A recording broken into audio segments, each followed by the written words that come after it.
नाज़िन हाणे पेश आहिनि मुख़्तसिर ख़बरूं।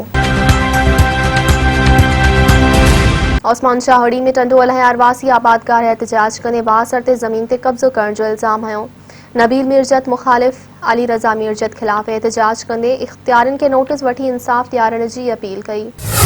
वारे में समाजी अगवान न्याज़ हैदरी जी मीडिया ट्रायल खिलाफ़ समाजी कारकुननि एहतजाज कयो। मुज़ाहिरीन चयो त कुछ माण्हुनि पारां समाजी अगवान जो मीडिया ट्रायल करे सनद साख के मुतासिर कयो पियो वञे। सनन खिलाफ़ कार्रवाई थियण घुरिजे।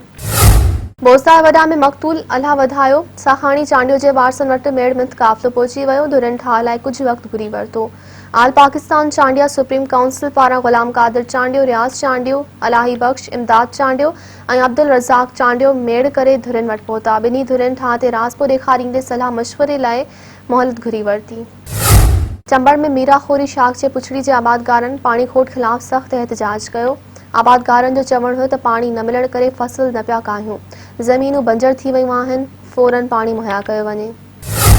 दरियाखान मरी में एडमिनिस्ट्रेटर एसी ऐं टाउन ऑफिसर पारां शहर जे मुख़्तलिफ़ इलाइक़नि में दौरा करे सफ़ाई सुथराई जे अमल जो जाइज़ो वरितो।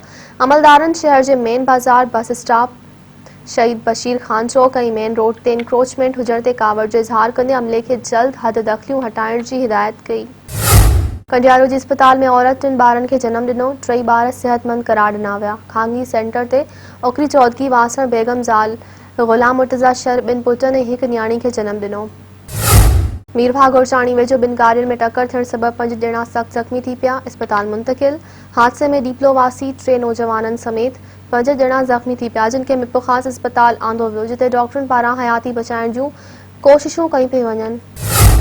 नवाबशाह जी मशहूर कारोबारी शख़्सियत ऐं कार शोरूम एसोसिएशन जो चेयरमैन मोहम्मद ओस्मान लाखो कोरोना विघे लाॾाणो करे वियो। मोहम्मद ओस्मान लाखो कराची जे खांगी अस्पताल में दमधणी हवाले कयो। सोग में वापारियुनि नवाबशाह जा कार शोरूम बंदि करे छॾिया। शहर जे कार शोरूम मालिकनि सोग सबबि 2 ॾींहं ताईं कारोबार बंदि रखण जो ऐलान कयो। रानीपुर में अहमद शाह महले जे रहवासियुनि एहतजाजी मुज़ाहिरो करे बासर ते इलाइक़े जी बिजली बंदि कराइण जो इल्ज़ाम हयो। मुज़ाहिरीन मुतालबो कयो त तुर्त पाड़े जे हथरादू तरीक़े सां काटियल बिजली लाइन बहाल कई वञे। रोहिड़ी में बेड़ी चौक जे हद दख़लनि सबबि मुतासिर थियलनि जी सहायता लाइ समाजी अगवान पहुची विया। इमदादी सामान विरहायो वियो। बेड़ी चौक में हद दख़लनि खिलाफ़ ऑपरेशन दौरान मुतासिर ख़ानदान जे मुसलसल एहतजाजनि बावजूद चूंडियल नुमाइंदा वाहर लाइ न पहुता। समाजी अगवान मदद लाइ अगभरा रहिया। शहदादकोट में गुल शाख जे आबादगारनि पारां पाणी जी हथरादू खोट ऐं शाख जी खाटी न थियण खिलाफ़ एहतजाजी मुज़ाहिरो कयो वियो। मुज़ाहिरीन एसकेटी रेगुलेटर वटि धरणो हणी सख़्त नारेबाज़ी कई। पाणी ॾियण जो बि मुतालबो। थरी मीरभा जी अदालत क़त्ल जो ॾोह साबित थियण ते 3 जवाबदारनि खे उमिरि क़ैद ऐं 1-1 लख ॾंड जी सज़ा ॿुधाए छॾी। मॉडल ट्रायल कोर्ट जावेद अनवर हुसैन ऐं राशिद जलालाणी खे उमिरि क़ैद जी सज़ा ॿुधाई।